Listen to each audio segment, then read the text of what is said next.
Welcome to The Explainer. Today, we're diving deep into the genetic story of Mexico. And it's a fascinating one, a history that's literally written in DNA. It reveals this powerful, almost hidden narrative about where the nation came from. And it all comes down to a tale of two very, very different histories. So, the story many of us are familiar with is that Mexico's modern identity is this rich blend, a product of a history that goes back more than 500 years. And this identity, often called mestizo, is seen as a mix of three main groups: the original indigenous peoples of the Americas, the European colonizers who came primarily from Spain, and the African people who were brought to the continent during the slave trade. Okay, so this is where we really get into it. Because when geneticists actually look at the DNA of people in Mexico today, they don't find just one simple story of mixing. No, they find two incredibly different histories, one that's told by the mothers of Mexico and a completely different one told by the fathers.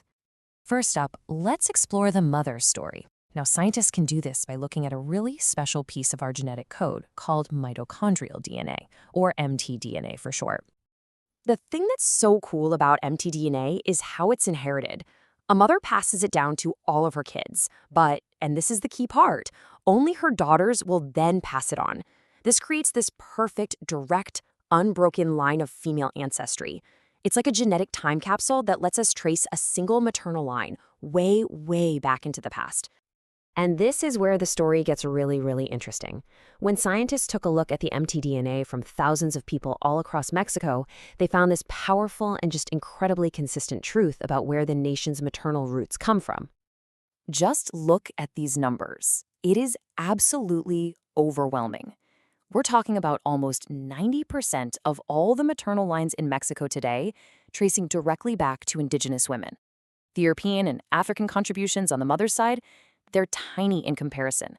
This tells us, in no uncertain terms, that when it comes to maternal ancestry, Mexico's roots are profoundly and deeply indigenous. So naturally, this brings up a huge question.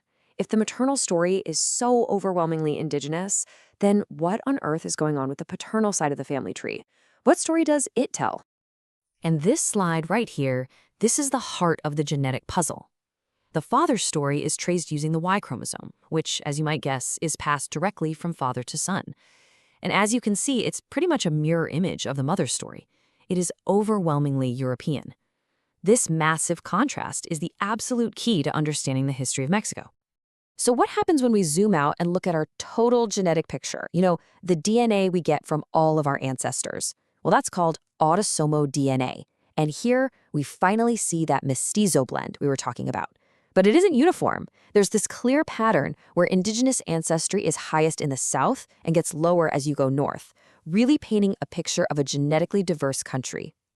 So you have to ask yourself, what historical events could possibly lead to this? How does an entire population end up with its maternal ancestors from one continent and most of its paternal ancestors from another? Well, the answer isn't in the genes themselves, but in history. All right, let's turn to the historical record, because that's where we find the clear, though sometimes difficult, answer to this whole genetic puzzle. And the story is really rooted in the dynamics of conquest and colonization. Before 1519, Mexico was home to millions of people living in these really complex and amazing civilizations.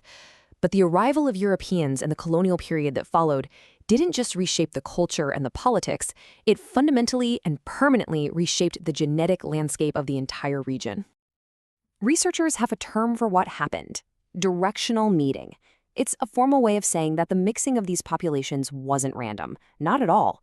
It was overwhelmingly immigrant men pairing up with local indigenous women, a pattern that was really driven by the power dynamics of that colonial society. History shows us that the first waves of European settlers who came to what was then called New Spain, and you can see the number here, around 250,000 people, they weren't families. They were overwhelmingly men, soldiers, priests, administrators. And the same was generally true for the African men who were brought over as slave labor. So you can see how the history perfectly explains the genetics. You have a large influx of men from Europe and Africa arriving in a land with a very large established population of indigenous women. The children of these unions, well, they became the foundation of this new mestizo population, inheriting their paternal DNA from the newcomers and their maternal DNA from the original women of the land. But you know what? The story goes back even further than that. Using that same maternal DNA, we can trace these indigenous lines back tens of thousands of years, all the way back to the very first people who ever set foot in the Americas. These ancient maternal lines are sorted into what scientists call haplogroups. You can think of them as the major ancient branches on the human family tree. And what's incredible is that, as you can see, the four main indigenous American haplogroups all trace their origins back to Asia. They are the genetic fingerprints left by the ancient people who migrated across the Bering Land Bridge. So think about what this really means. For almost 9 out of 10 Mexicans alive today, their maternal line is a direct, unbroken chain stretching all the way back to the very first pioneers who explored and settled the entire continent. It is just an incredible, living connection to a deep and ancient American history. You know, the genetic story of Mexico is such a powerful example of how our DNA is basically a living history book. It shows that different parts of our genome can tell very different stories, with some chapters written by our mother's ancestors and others by our fathers. And it really leaves you wondering, doesn't it? What distinct and hidden histories are carried inside our own genes?